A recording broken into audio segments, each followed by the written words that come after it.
Acting যদি তোমার profession না হতো তুমি কোন প্রফেশনে থাকতে?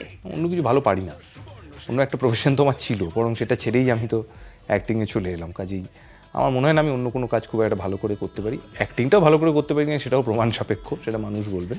তো অন্যগুলো বোধহয় আরোই পারতাম না। তোমার কি মনে হয় সাকসেসের জন্য লাক কতটা ইম্পর্ট্যান্ট?